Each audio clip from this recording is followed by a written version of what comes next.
Welcome, you're listening to the Ace Records podcast with myself, Pete Paphides. This week I'm delighted to be joined by a musician who I think first came to my attention sometime in the early 90s as a result of a wonderful 12-inch single which seemed to be credited to two different artists, Scuba Devils and Death Before Disco. As I recall, I'm waiting for him to nod just to confirm that that's the case. That is correct.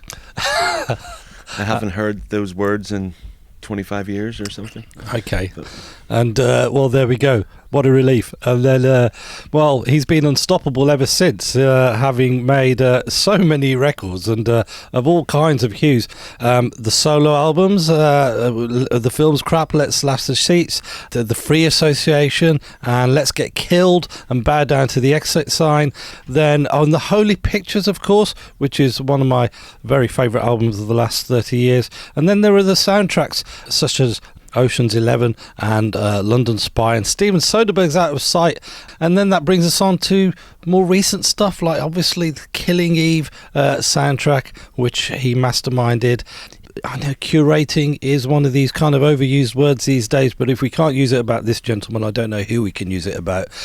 When he was asked to put together a Late Night Tales compilation, he really went above and beyond anything that could have possibly been expected of him. We'll talk about that later on as well. And here on Ace Records, he put together the soundtrack to the film Good Vibrations about a unique record shop in Belfast, which we'll no doubt learn more about. It's a delight and a privilege to welcome David Holmes to the Ace podcast. Thanks for having me, Pete. It's an absolute pleasure to be here. I mean, even now I'm remembering things that you've done that I should have mentioned. Like you produced the last Noel Gallagher album, for instance. Like, you know what? Let's start with that because that was that I was just listening to some songs from that yesterday, and that seemed to be. You can hear the fun in the studio on that record. Yeah, I mean, when Noel asked me to sort of do it, he initially had a bunch of demos that actually were just sounded quite finished to me. So I kind of wasn't really interested in that because it would have felt like, you know, what's the point in just adding to something that had been already created? So, and, you know, Noel has been around for a bit and, you know, he's got his own way of making records and he was sort of interested at that time in kind of doing something different. And that's the only thing I'm ever interested in. So I suggested just a completely different way of working, which was to let me lead the way. You know, let me come up with some backing tracks, just places for him to jump off, and inspiration that would not only get him thinking differently, but it would get him playing differently. It would take him out of his comfort zone. And did you explain all this to him, or did you kind of tee it up for him, so to speak, so that might happen? Oh no, like I don't think Noel goes into anything without having it really thought through. So I explained my idea, and I think he was just kind of okay, let's try it, you know. And I don't think he had much really great sort of expectation of how it was going to go. So I just went away and got my sort of, you know, started thinking about it and just started, you know, going through my record collection and listening to different loops and stuff that I'd created and started putting together these kind of really loose backing tracks that were basically just inspiration for him. I mean, a lot of those backing tracks were then reduced and kind of stripped back as he started to apply, you know, his guitar skills. Is that what you do? Because you're not a musician in the conventional sense. So, and you know, for someone like me who has this kind of fantasy about, you know, that romantic notion of the producer as this ideas guy who can just initiate happenings, that's kind of, I guess it's kind of nice to imagine that that's probably what you're doing in the studio. Is that more how you work? Yeah, to a certain degree, I suppose. But I kind of think, you know, if people ask me what instrument I play, I just basically say I play the studio. You know, the studio's my instrument, you know, in a general sense, because I'm surrounded by, you know, I tend to do everything in my own studio. I've got my own sort of collection of toys that I sort of bring to the party, and I've also got, just my own vision, I suppose, of how I kind of see, music working and evolving from, and it just kind of just starts with an idea and grows. Okay, well, let's start with the song again. While we've been talking about Noel, let's start with a song that people will definitely have heard, and then we'll go back to some of specifically your stuff. But Holy Mountain. So when that came out last year, there was a bit of a frisson of whoa. He's been talking this record for so long, and finally, this is fair dues. This is kind of really exciting, and. It's kind of brave, really, for him to do that. So, what kind of influences were you kind of feeding into the mix, as it were?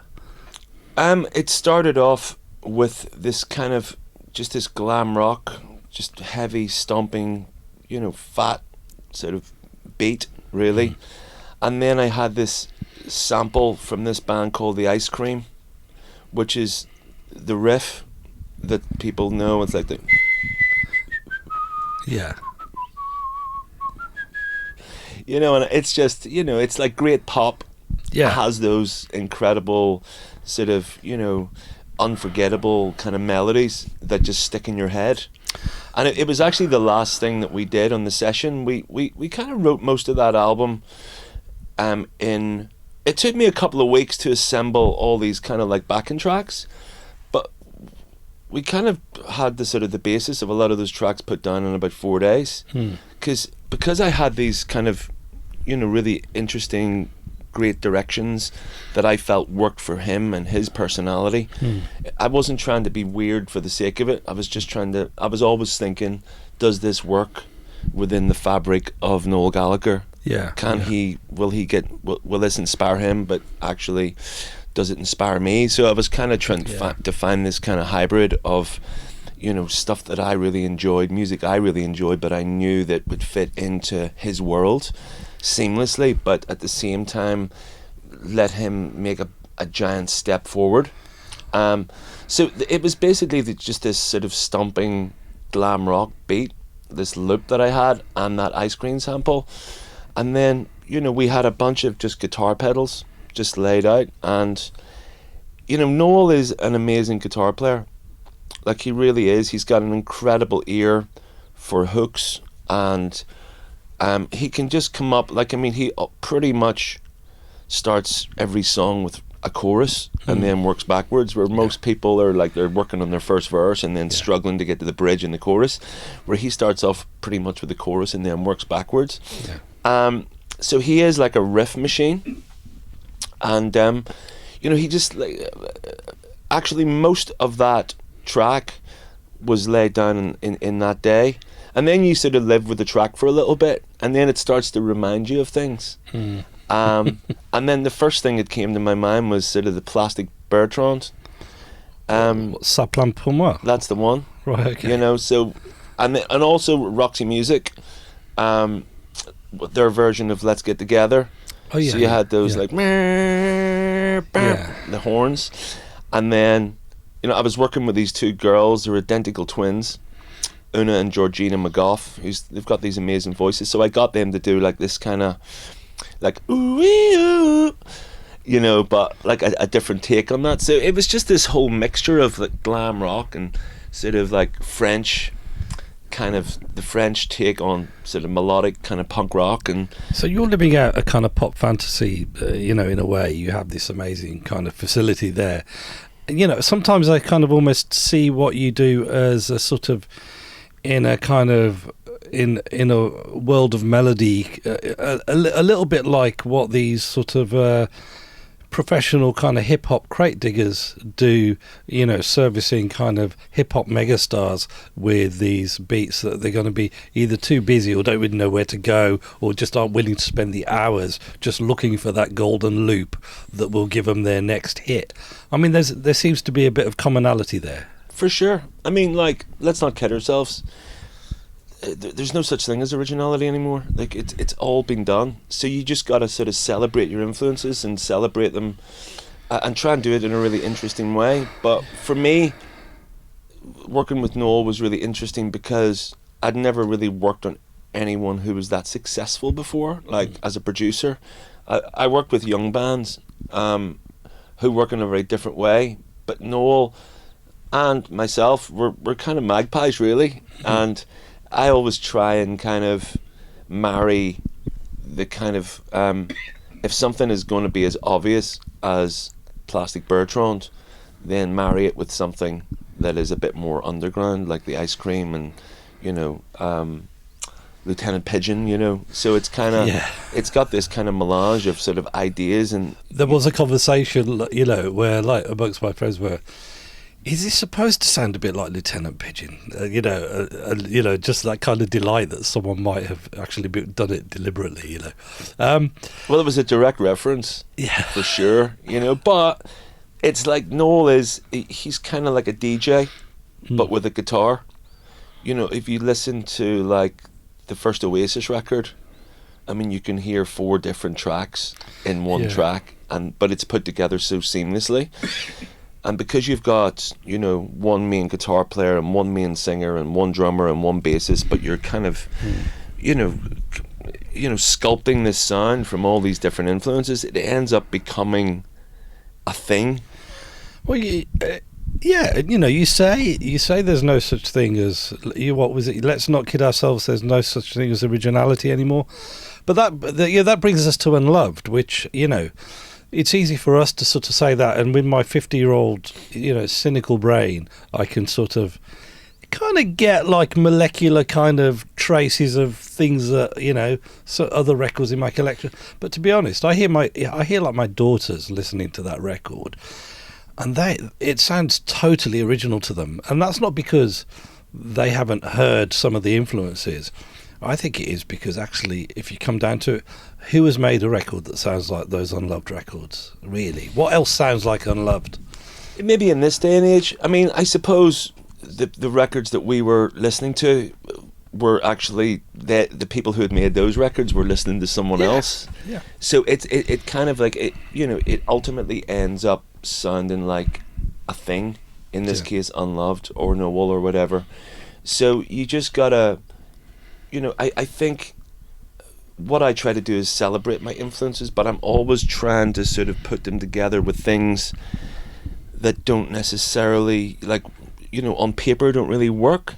Yeah. We're like, Unloved is a kind of, you know, we're influenced by everything from Spector, Jack Nietzsche, to Raymond Scott, Morricone, you know, just much more obscure, like Italian library music and just weird kind of electronics. But there's also a big influence from the instruments that we're actually using.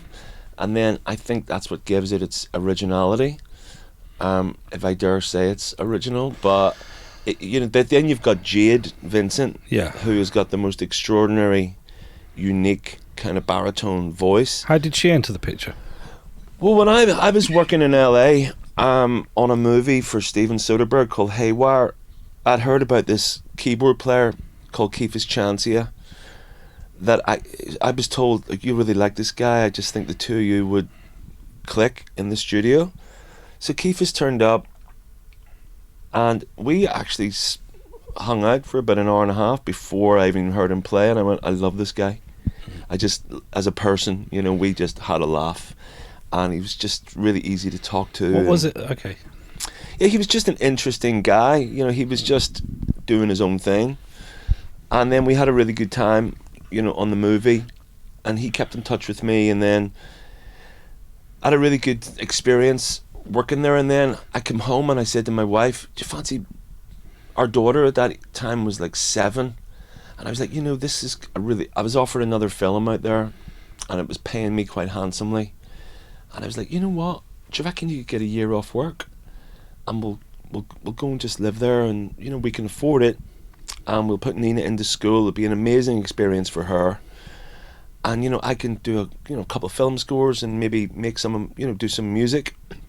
So I came back, and Keith's invited me down to this club that he ran on a Tuesday night called the Rotary Room.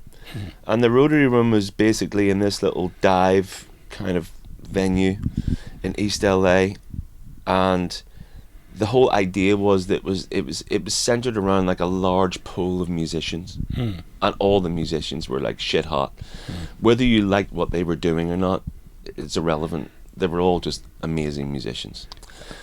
And when I went down there, Jade, who is Keith's partner, came on the stage, and I just thought she was one of the most intoxicating and just incredible, captivating singers I'd ever seen. And it was like, wow. And then Keith has asked me to come down and play records in between the groups. So I was coming down and just playing, you know, Brigitte Fontaine and, you know, Broadcast and Cat's Eyes and all these really, you know, and a bunch of, you know, girl group stuff, you know, and they had never heard a lot of this music before, but really loved it, you know.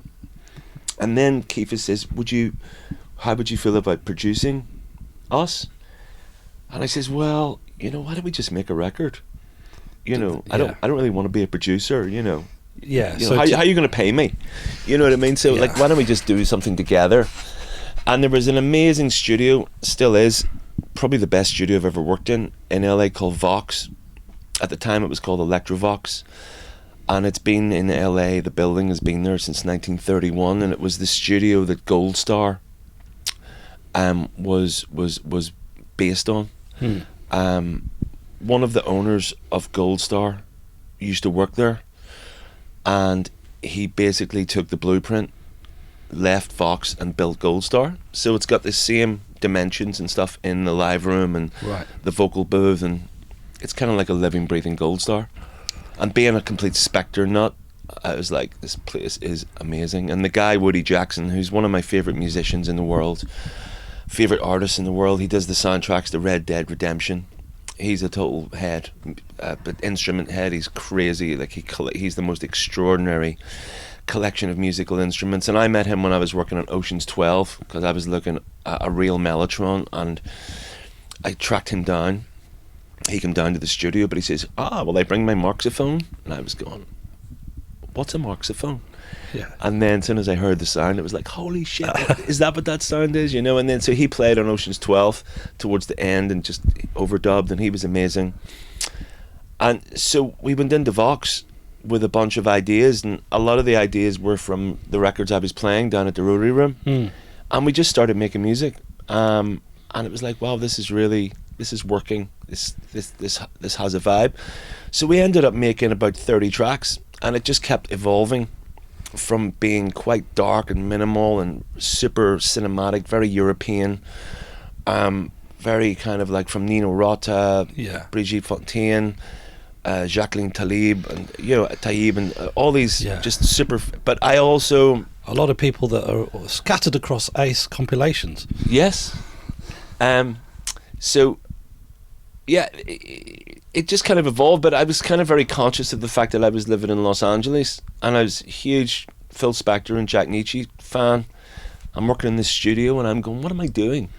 And there was all these singers, and they're all friends, and it was like, let's try some girl groupy kind of vibes, and but kind of fuse it with these kind of really interesting kind of, you know, just vintage analog synthesizers, and just sort of make it feel like it's more modern. But and you get the atmospherics and the kind of otherworldliness that you know would almost sometimes associate with more modern things, like you mentioned Broadcast and Cat's Eyes, and that when you mentioned those, I thought, I can sort of, you know, if you're doing a compilation, then you could drop a couple of songs by those people into the mix.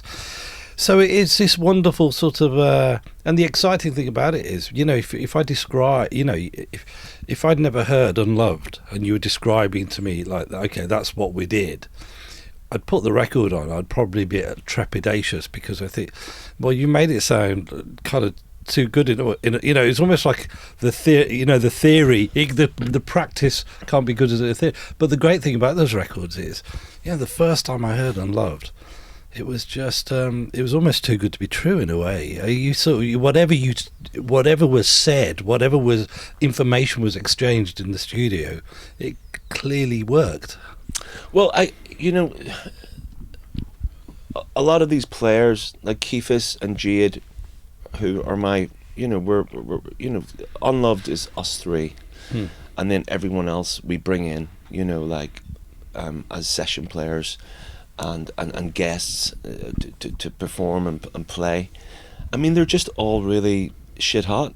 They're just amazing professionals, and they're all ridiculously talented. So it actually makes the whole process actually quite straightforward, and dare I say it, quite easy. You know, because they've been playing from a very early age. Like Jay Bellerose, our drummer, and D'Anthony Parks. Yeah, he's a great drummer. They're two of the greatest drummers in the world. Yeah. So they're coming in, and they're not like, you don't have to really talk to them that much. You just go, this is the vibe.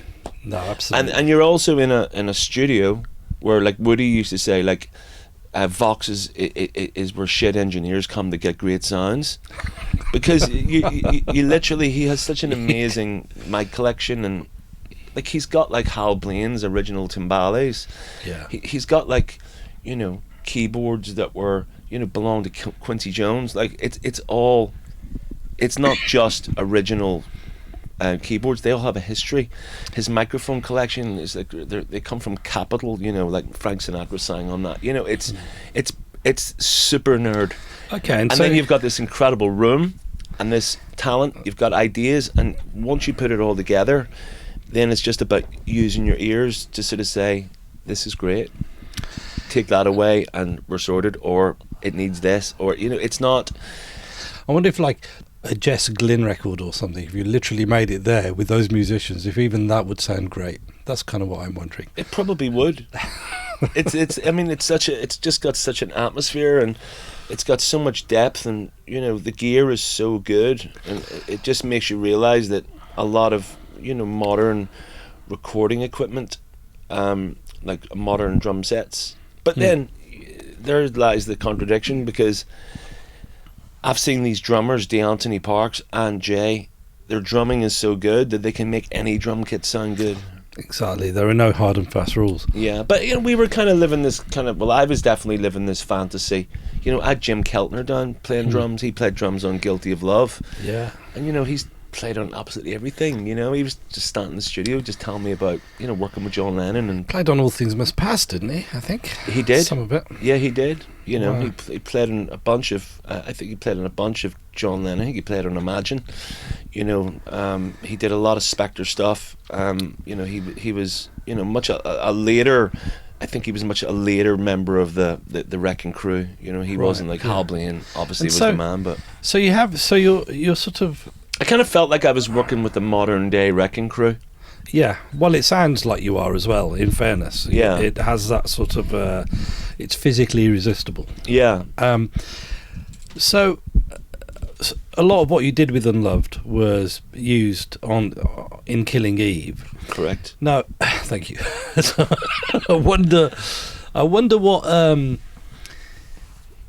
It's such a perfect fit that you almost sort of wonder that how, you know, it was this. I almost wonder about the styling and the kind of editing technique of Killing Eve, and I wonder if you were kind of brought on board fairly early on, because it's such a kind of close fit, the kind of mood of what you do on those songs to the way, the look and presentation of Killing Eve, or is it just a happy coincidence? It was a total happy coincidence. I mean, like, a lot that music had been made 7 years before Killing Eve even started shooting, you know. And when they first sent me a script, I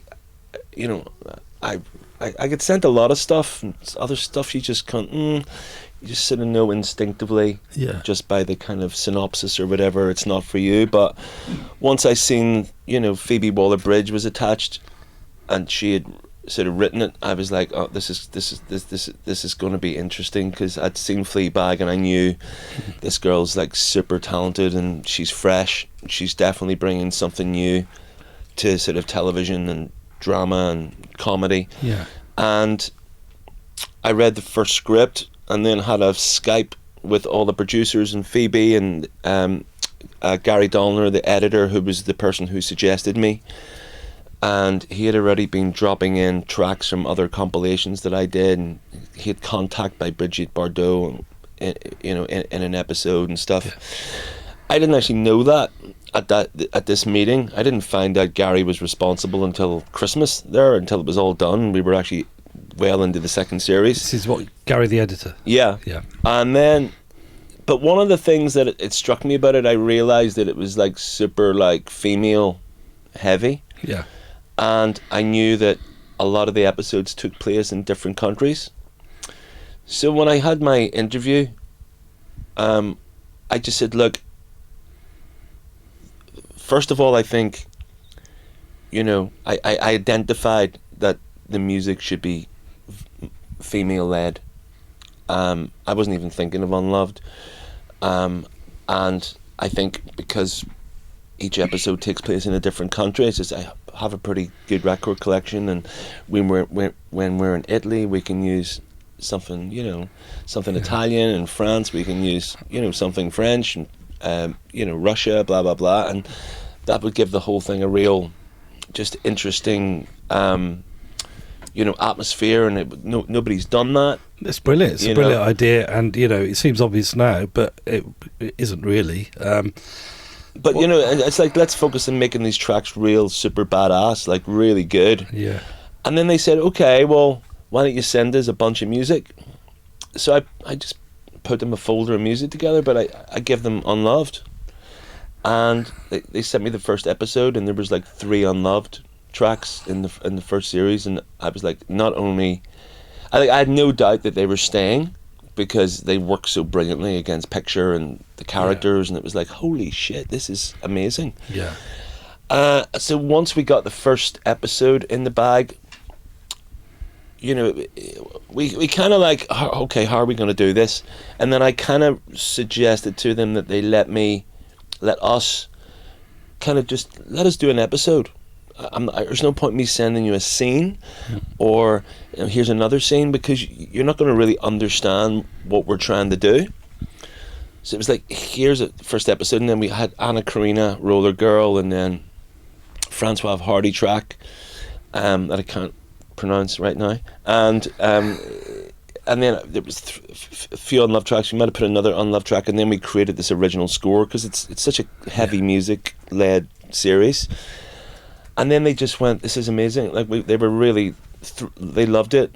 And then every episode became like a blank canvas. And then there was episodes I sent back, and there was like 6 Unloved tracks, because those original sessions that we did in LA, we'd made about 30 tracks. Yeah. So we had this huge archive of stuff that had never even been released. There was tracks that we hadn't even finished. But the reason why it works so well in Killing Eve is because Keefus and I, we're not just dropping the needle, we're like getting the multi-tracks up. Yeah. And then we're able to actually score the Unloved tracks to picture. So it's so much more tailor-made, and it's nuanced, and it's dynamic, and it has, impact at certain moments. When you need impact, it pulls back, because we've got the capabilities of doing that because of the multi-track. And you do have this. You're able to kind of make uncrunchy things very crunchy indeed, I've noticed. There must have been instances, okay, it went brilliantly with Killing Eve, but then, and because you were working with people who understood what you were doing, when you said, just give me 1 or 2 episodes, they let you.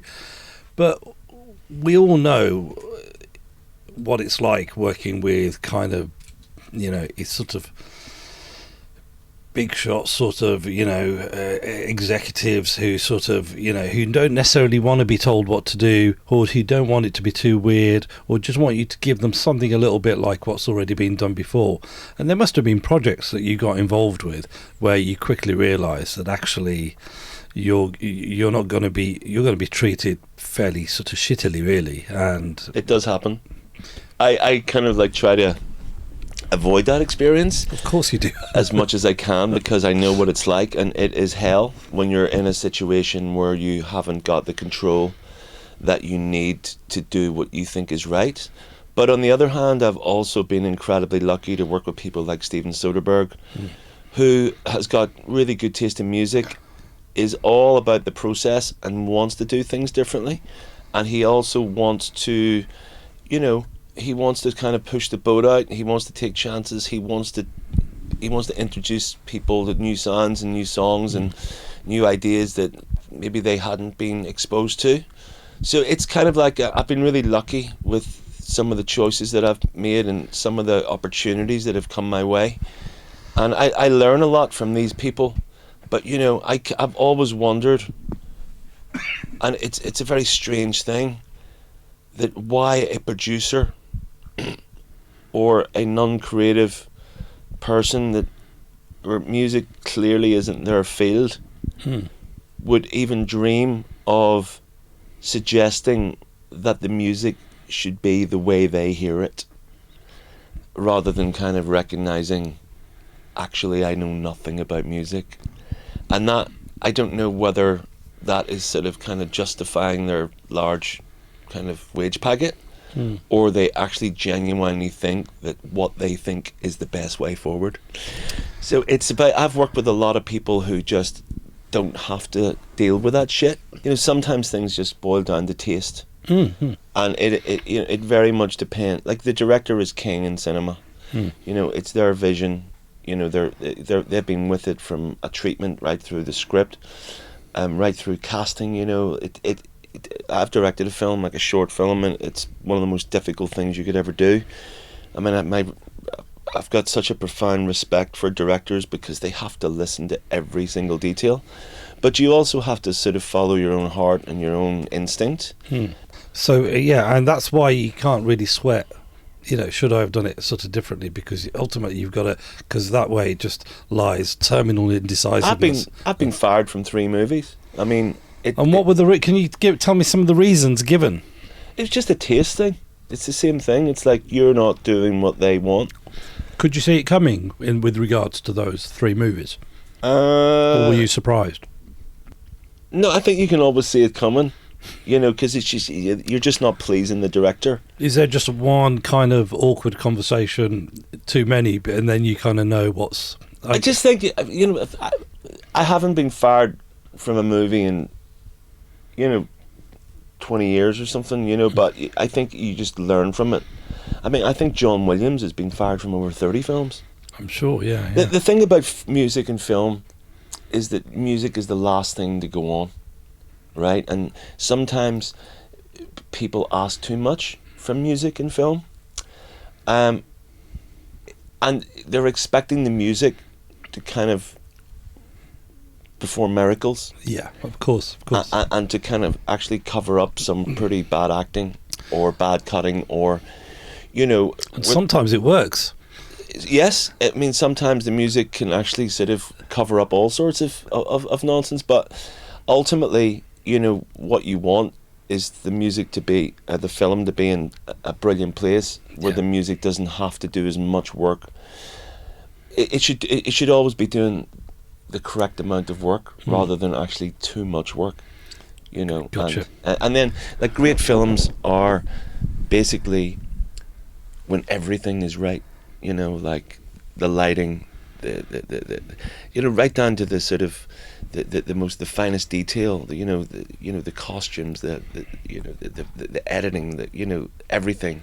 Yeah. And, you know, that's what makes a great movie. And it's really, really difficult. It's one of the hardest things to do, to make a movie where everything is just the way it should be. Of course, because really, when you're talking about a film like that, it's like the equivalent of going on a 30-mile drive through built-up areas and only seeing green lights all the way. It's like the of that happening are almost sort of, you know, it's like amazing, you know, that anything. There are as many great films as there are. Well, that's why you see still, like, great directors who have made some of the greatest films of all time still make, you know, I won't mention any names because what's the point, but, you know, you can get like an iconic filmmaker make a movie that's just okay. And it's just, why is that? I don't know. No, the stars just did not align. Yeah, there are so many variables.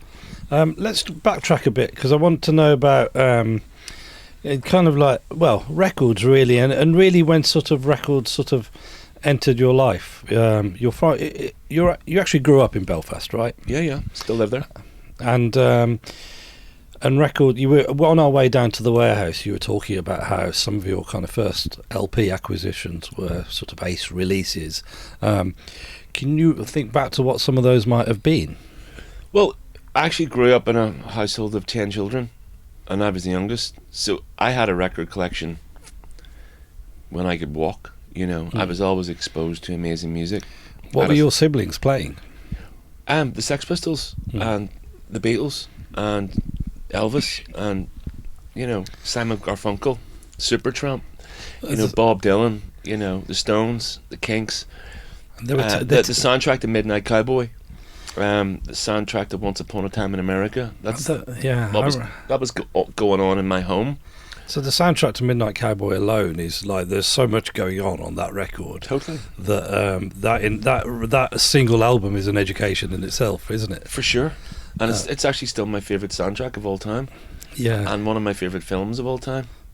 Same, yeah, absolutely. And it's a stunning piece of work that works on so many different levels. I remember seeing that film for the first time and going, didn't even quite understand it, but I just knew that there were so many different worlds in that film that just excited me.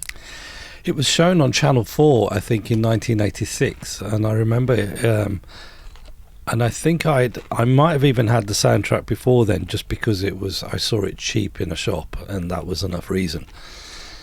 And so it was very odd seeing, you know, I like it when that happens, when you hear a film, when you watch a film having already heard the soundtrack and seeing the way the songs are sort of slot into place. No, for sure. And so that, and you know, just Old Man Willow alone was just just hearing that for the first time, and then but also that kind of lovely, just quite, you know, like I'd almost stopped, but you know, I was at the end of my childhood, but to see something like that, a famous myth, which is just really, you're just young enough and just idealistic enough to really just be swept away by something as beautiful as that, you know.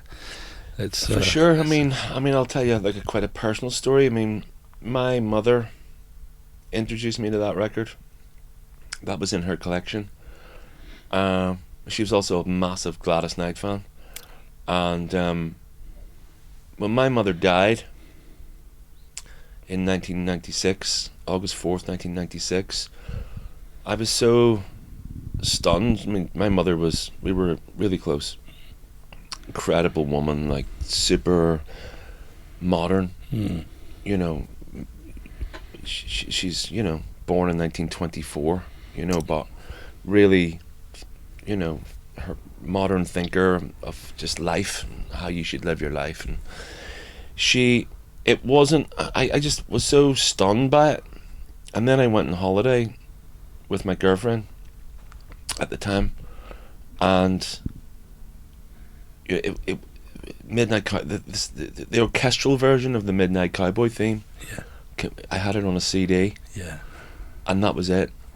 I was on my own, and that's when my morning began, and it just brought like everything back. And I remember just like crying like a child for about 2 hours, like uncontrollably. It just everything come back. But it's such an amazing theme. It's so powerful, isn't it? And it just triggered everything, and it was like, oh, you know, that to me was the ultimate power of a piece of music that represented such a big part of your life in the most profound and personal way. Can you imagine writing that? That's just unbelievable. And it's so simple, do you know? Yeah. But anyway, they're the kind of records that I grew up with. But like everyone around our age, I can't speak as much for the modern day world, but I'm sure they're all confused with the internet and don't really know what to do, even though they've got every single thing available to them at their fingertips, or we had to go searching for these things. I remember, so my first love was like just growing up with all this music and enjoying it. Wasn't really, but I was obsessed with punk rock. Yeah. I loved the Pistols and the Damned and the Clash, and my sister Maggie bought me London Calling, and it was like 1980, 1981? London Calling was 80, I think. Right. I remember she bought me the double album for Christmas, and there was a Damned album that came out at the same time. Was it? I can't remember the name of it, but she lived in London. She was a fashion designer. Right. And she the first day she arrived in London, she went to Brian Jones's wake in Hyde Park, and then she seen the Pistols at the 100 Club, and you know she went through every scene. But every Christmas she would come home with an extra suitcase, and like we had very little money. It was like 10 kids living in a 3-bedroom house. So how many people did you share a room with? 2 or 3. But then people would leave. Like my brother left just due to the troubles, and his best friend was shot dead, and it all got a bit messy. But and then my other brother left, so it was normally about sort of 8 of us living in the house at the same time. But they would all, every now and again, we'd all be together. They'd come home for Christmas or something. But my sister Maggie, who passed away actually 23rd of May, like 2 years ago, she was such a huge influence, and she brought me back so many amazing records, and like Sex Pistols bootlegs, and she made me a pair of Bondage trousers when I was like 9 or something, you know, like. You were wearing bands. But I couldn't wear them in front of my dad. No. You know, I actually couldn't wear them out. It was like private, you know, and I would put soap in my hair, and you know, so I was kind of like closet punk rocker. I remember my brother's best friend coming to our house wearing bondage trousers for the first time, and my mum just coming to the door, and just because she didn't know what bondage trousers were. She just didn't know. She just thought it was just a pair of trousers with lots of zips, and presumably And straps.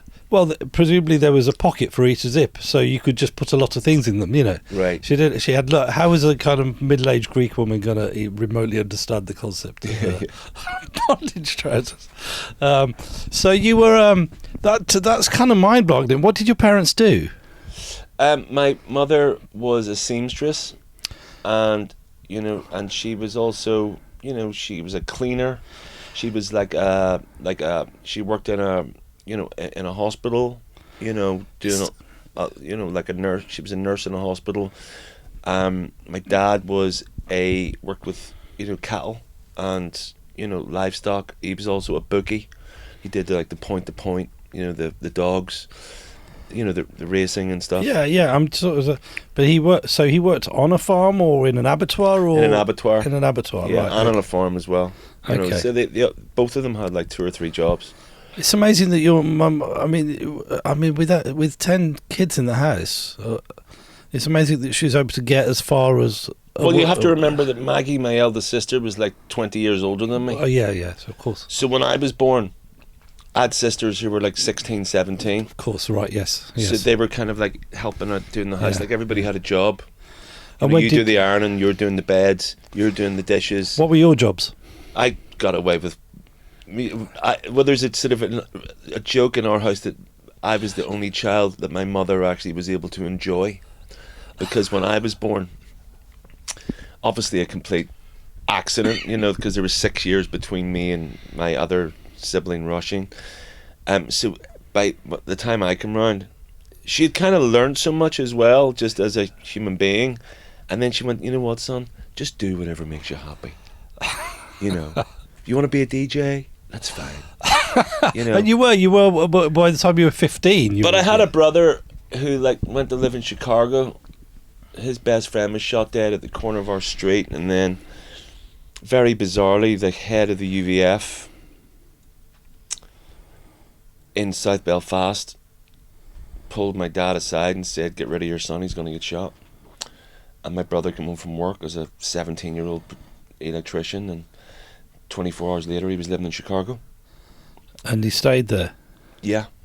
Is he there now? No, he died. Really? He died. I've lost a brother and a sister. Oh no, I'm sorry. And my parents, but he died quite young actually. He was only 59. And he died about 5 years ago. But and did he spend it? Did he stay out there the whole time? Yeah, I mean he came home like, you know, Yeah. for Christmas and stuff. Or he would just turn up. Yeah. And he would stay for a couple of weeks and then just get out. But you know, then our house was bombed. We had like a gelignite bomb thrown in our backyard. Yeah. When I was 4, so that would have been 1973. Do you remember that? Yeah, it's my earliest memory of the Troubles. And what? Can you describe it to me, please? I mean, just I was actually getting bathed by my sister, and next minute just heard this explosion, and it was just like screams and panic and everyone running out of the house. That's what you do automatically. You just ran out there. That's what you had to do. I mean, I remember the moment and the panic, but Yeah, you know, of I course. don't remember the detail.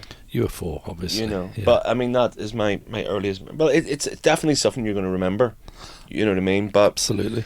I mean, I remember all sorts. I remember British Army, just, raiding our house at 3 o'clock in the morning, doing the floorboards and, all that, looking for stuff. But none of my family we actually lived in a mixed neighbourhood. Yeah. None of my family were political. Yeah. My mum and dad brought us up in a mixed neighbourhood because they didn't want us growing up in a segregated neighbourhood. Yeah. Where there was more chances, where you could maybe get involved in paramilitary groups and stuff, but they were very smart that way. And we were just lucky to pretty much get away unscathed, And to the point of, like, there was nobody shot dead or anything. No, well, with 10 of you, by the law of averages, that's kind of... We did pretty good. Yeah, I was going to say. So you were, presumably you left school at, 16 or something? Yeah.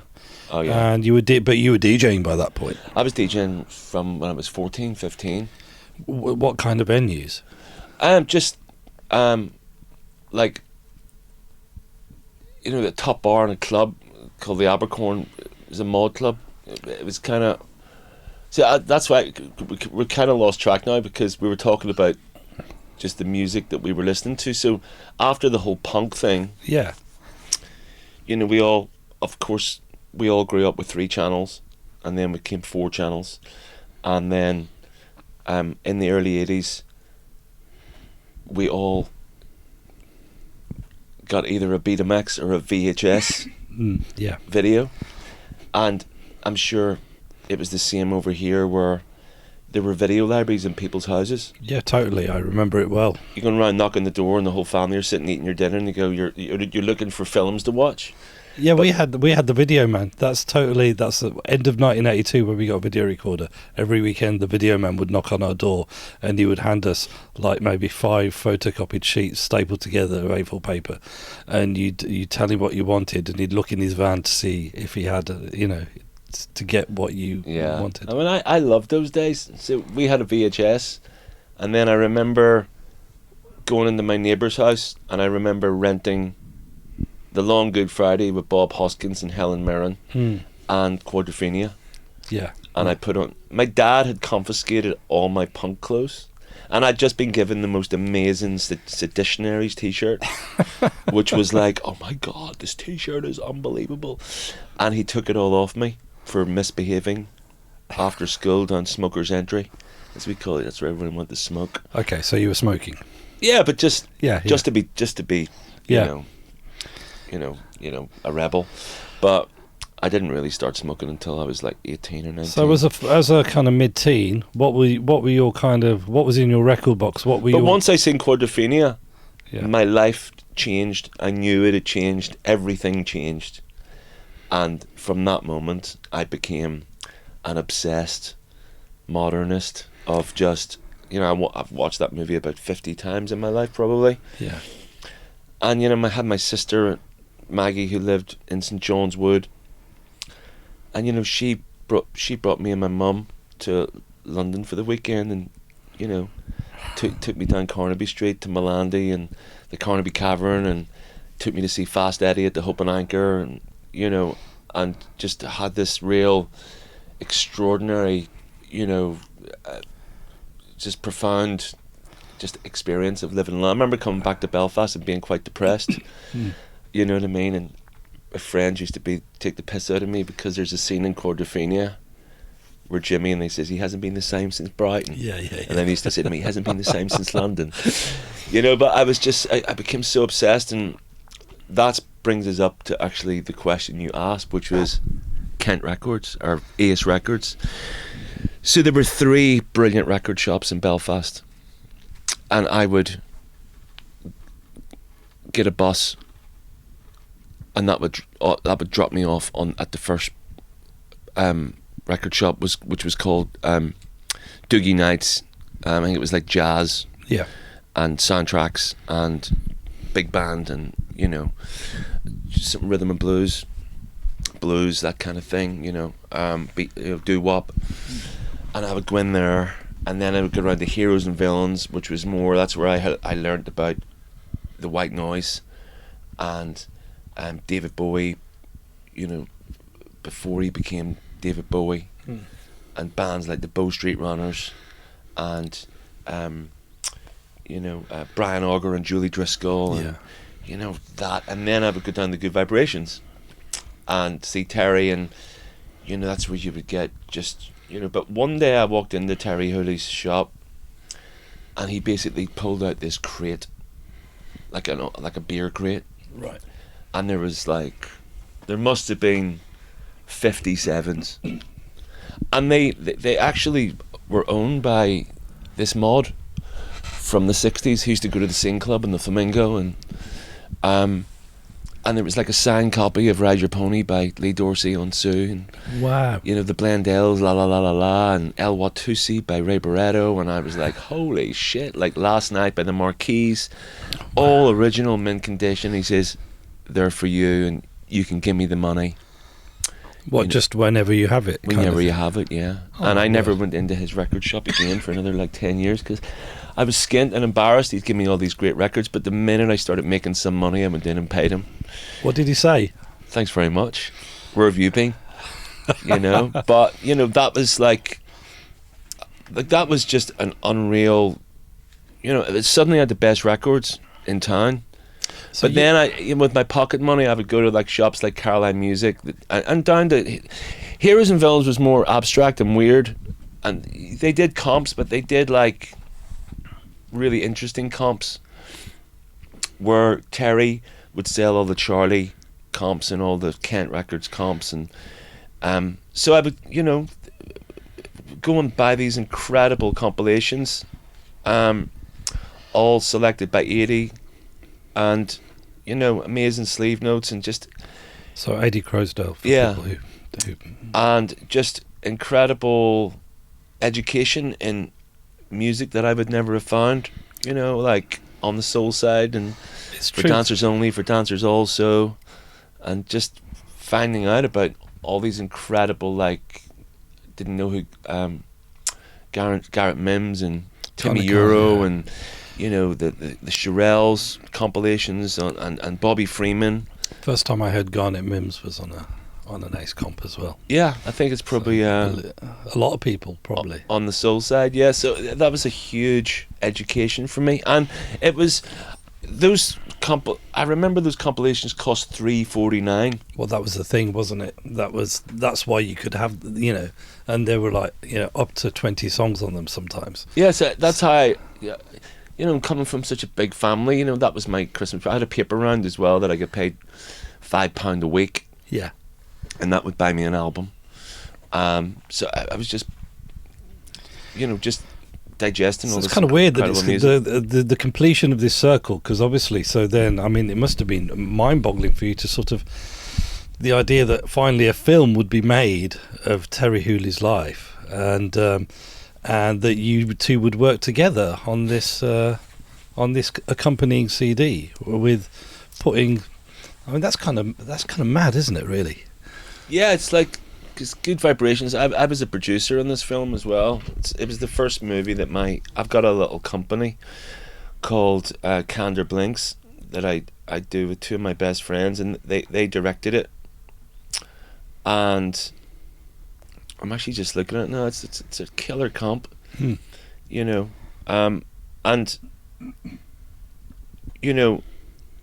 it was just such a strange thing to make a film about a record shop that you've been going into for like 40 years, about a guy that you've known and loved in a strange kind of way.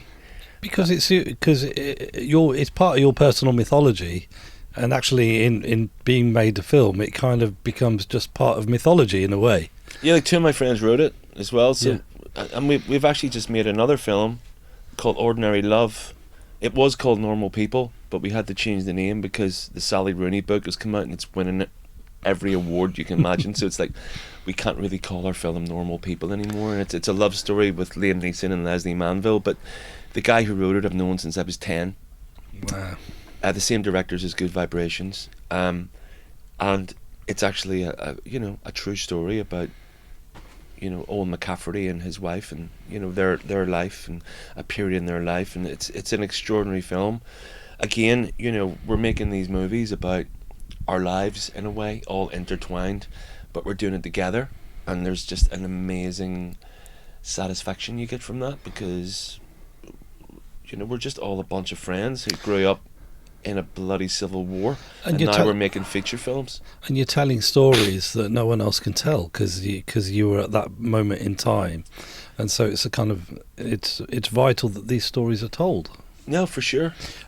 Just makes it. It's just crazy that they're all, our stories and stories that we lived through, and and we know the people that we're sort of telling them about.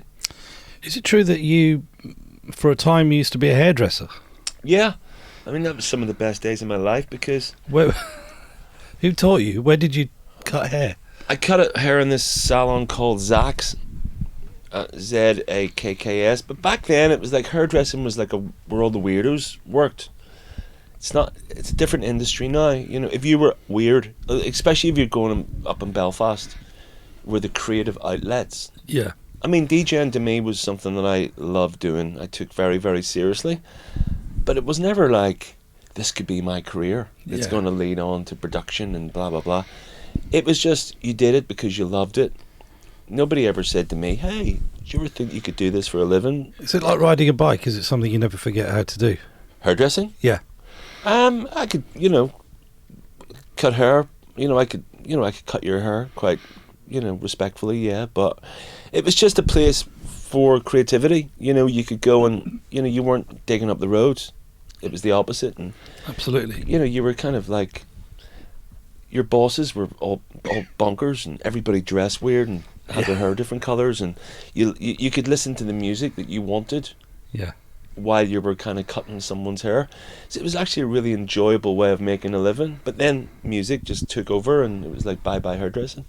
Absolutely. I mean, he would, especially when Acid House began, because that's when the world really opened up for DJs. Yeah. And then suddenly I was like, will you come and play in my club in Leeds and London and Manchester? And then it was like, do you want to come and play in Berlin? Do you want to come to Amsterdam? Do you want to come play and wherever? And then suddenly it's like, it's something that just, I don't think anyone foreseen what the Acid House generation, when it just started, would become. And you got straight in there because like I mentioned earlier on, the first music I ever heard by you was that mysterious 12-inch that was kind of appeared to be credited to two different artists. It was on Mute Records. Yeah, that's right. Yeah, that was great. So, but it's kind of different. I wouldn't necessarily, if someone played it me now and said, "Guess who this is?" I don't think I would guess that's David Holmes. Yeah, I mean, I think we're all very similar. Like we all had a similar kind of journey. Like growing up in the 80s was like a huge education for so much music. Like our whole lives. And then suddenly the whole Acid House thing happened. But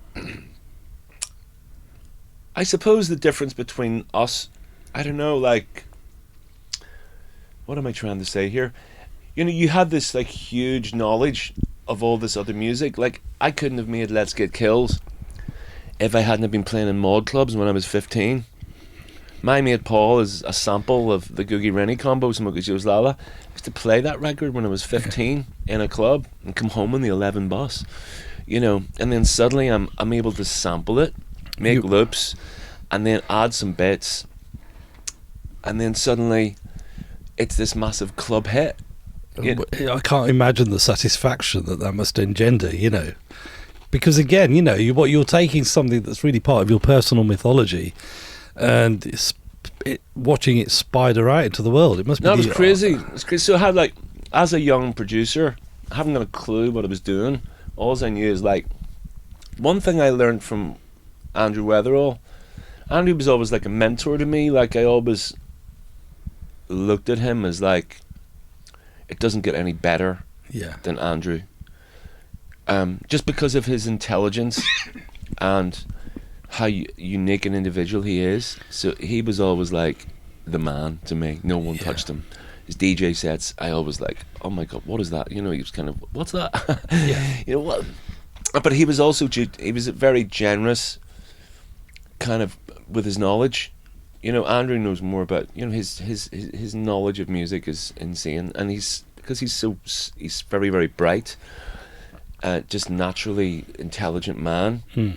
He can remember every detail. and I learned a lot from him. But one of the things I learned from him was, if you're going to go into the studio and try and make records, try and make them your own personal thing. Don't be the derivative of the derivative.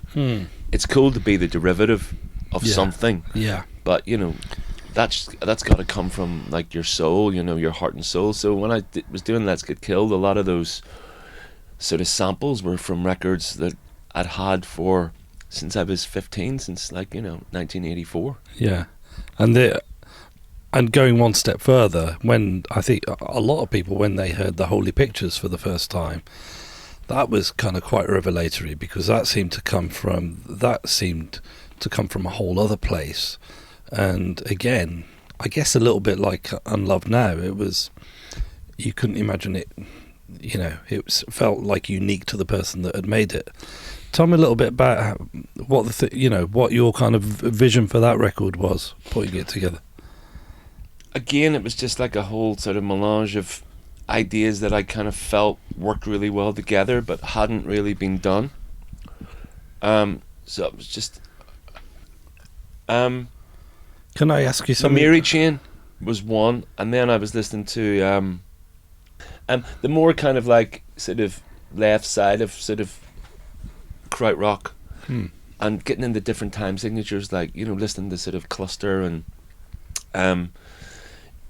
Michael Rother and and less kind of Noy that had already been kind of done, and not focusing so much on the beat but on the melody of German music but also and Lanois and Harold Budd, and I'm just thinking back to that record and Suicide and just all these things that kind of work. But the thing about Holy Pictures was, my dad died, and so I was an orphan. My mother had died in 1996 and my dad died in like 2007, I think. And then I just started singing. I just went, because up until that point it was like Rent a Pop Star. Yeah. And I did that and Bow Down, and never got a huge amount of satisfaction out of it, because it was kind of like, it was just like a project rather than a personal statement, where Let's Get Killed had a real personal thing about it, and Holy Pictures, I couldn't have got any more personal, and so I just started writing lyrics, and I collaborated with Martin Rev on a song from Suicide. I Heard Wonders, yeah.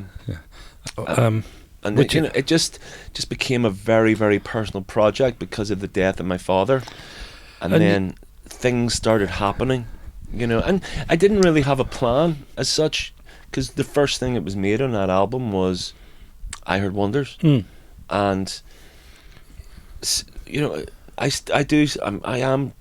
wouldn't say this about much of my music and stuff, but that is a track that I'm still really proud of.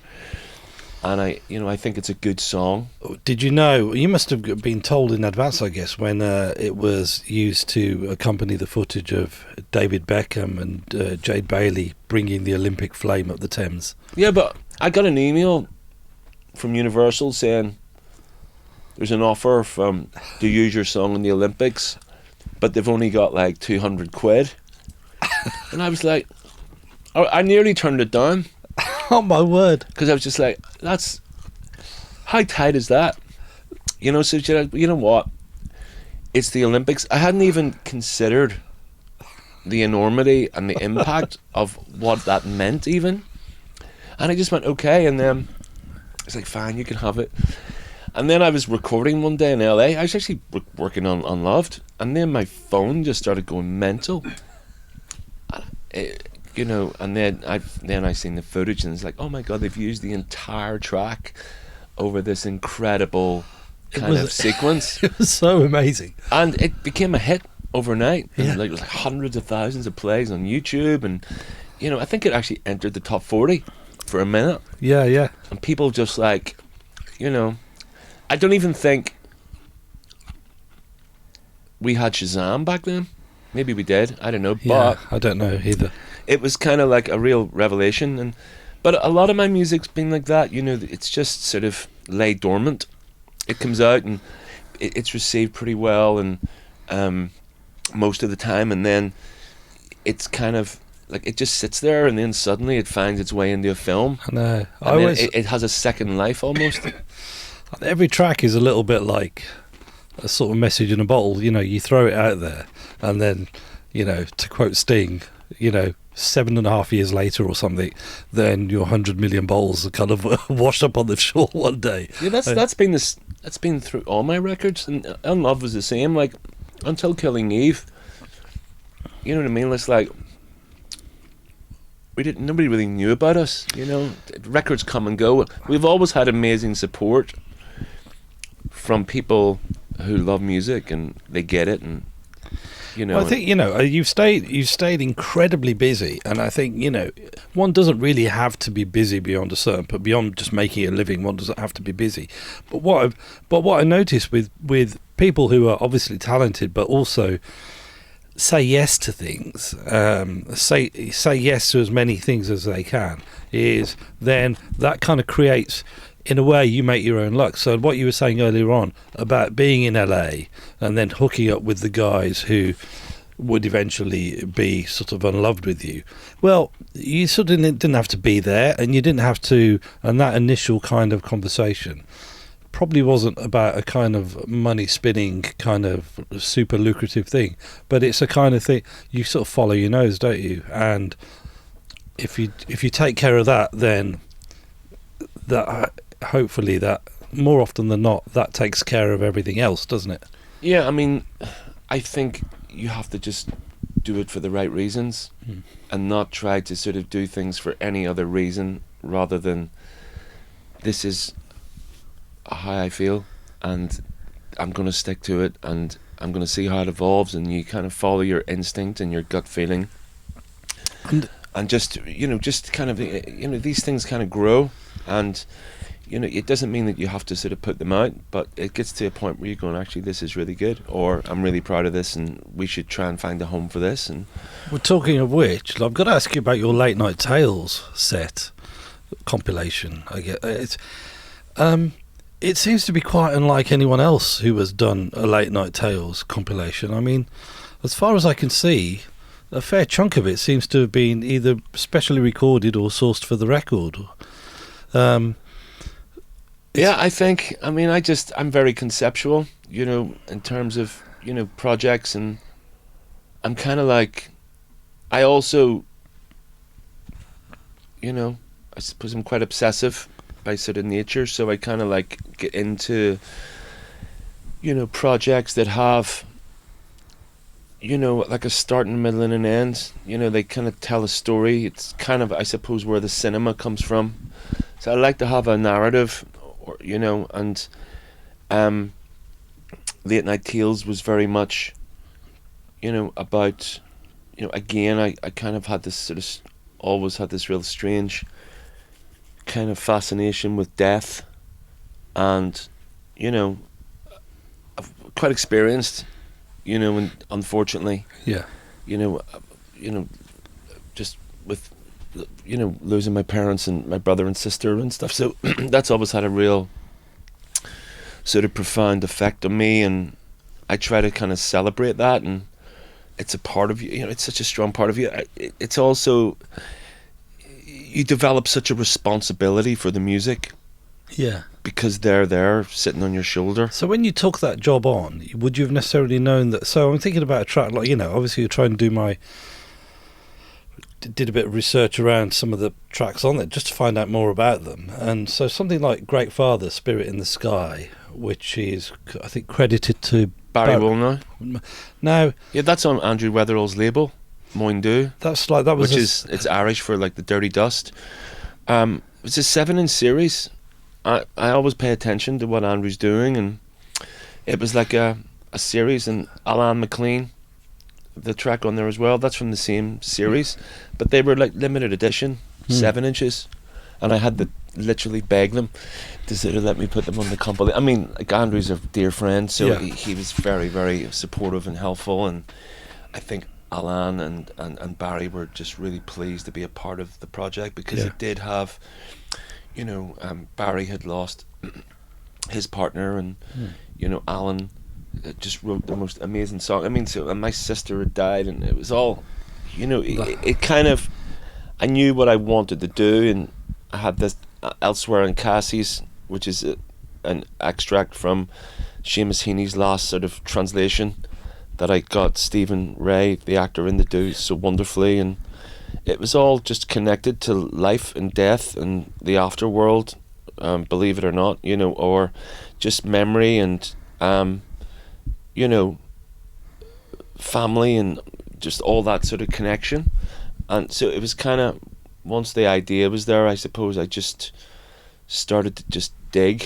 Yeah, absolutely. And then it kind of called for some original pieces to be created, and you know, every track on there has a connection to something or some in my life. And well, you can tell. That's the extraordinary thing about it. It's really kind of, it's, you know, it's so much more extra than most other Late Night Tales compilations. Much. Yeah, I mean, I did put a lot into it because, like I said, there's a responsibility when you're dealing with those kind of topics and those, you know, people who are like so close to you. And when I was doing the Holy Pictures, it was the same thing. It was like, I knew I was putting myself out there, like singing and stuff, but I didn't care about my singing so much. I just wanted it to at least sound like I meant it. You know what I mean? So it was... The singing's good. I had to check the credits at the time. It took me so long. It's like, we're talking like 1,000 takes. I never sang before in my life, so, but I had the beauty of being able to record it myself. Yeah. So I could just, my wife and daughter would go off to school and work, and I would just sit in front of a Neumann a U47, it's bright, pretty good microphone, and actually just experiment, and just to try and get myself sounding, you know. And I was actually listening to the Spaceman 3 at the time. Yeah. And listened to Jason's voice, and it kind of felt, you know, I can do that. That's a good template, yeah. And I can, not only can I do that, but it's something that's part of me. Yeah. And it feels that it's right for this music. Yeah. So I was kind of like ripping off him and ripping off Jim Reed, and I was kind of, you know. Yeah, that's a pretty good template to learn from. Yeah, I mean, it's sort of like singing, not singing, but to me, it's all about emotion, and if you can get that across, you know, that it sounds authentic and real, then you've done the best job you can, and it's a great thing. So well, nobody can take anything away from you, you know what I mean? They can't say it doesn't matter what anyone thinks, because you've given it like the best. You've done it from the bottom of your heart, and even though I can't sing, it doesn't matter, because you can sing. You that's singing. Anyway, I feel like I've detained you here long enough, David. Thanks for... it's absolutely lovely interview, and thank you so much. Thank you. I've really enjoyed it. Thank you very much. You're in town for an Unloved show tonight. Just very briefly, what's next, generally? You know, I'm about to take a couple of months off. I'm doing a compilation for Ace, which is all kind of music and more.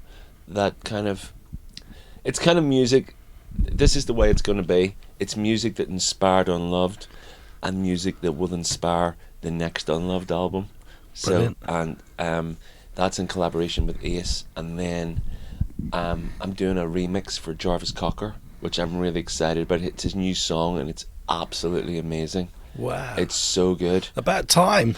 No, we've missed him. It's ridiculously good. It's like echoes of Morricone and Scott Walker, and amazing. You know, the Radiophonic Workshop mixed in, and it's the most amazing arrangement. So I'm going to do that.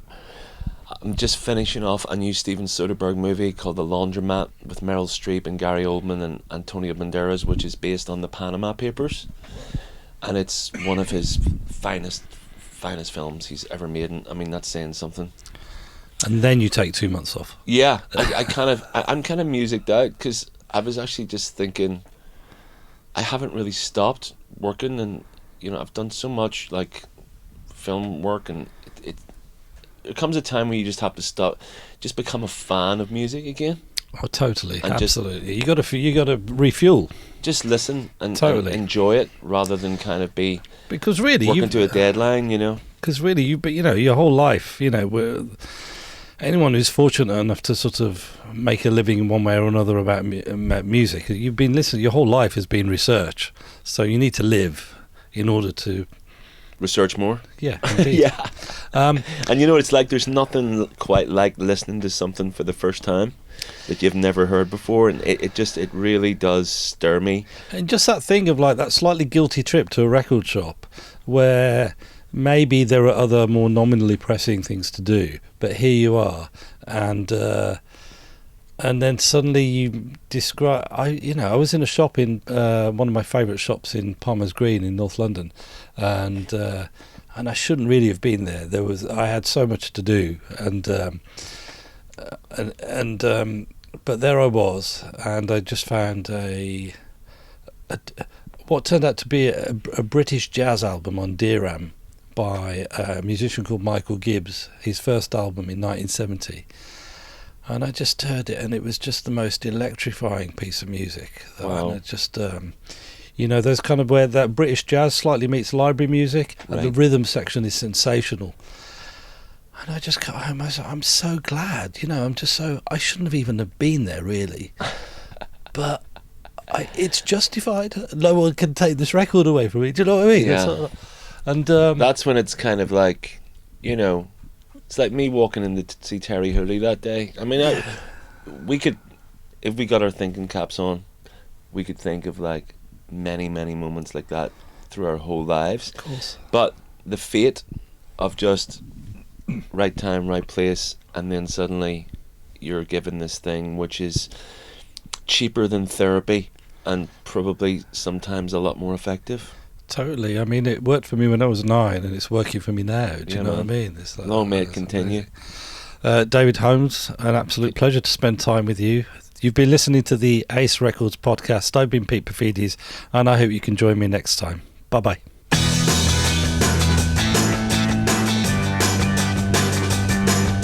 For more excellent music, you can scoot over to the Ace Records website, www.acerecords.co.uk, for all the wonderful music you could possibly need.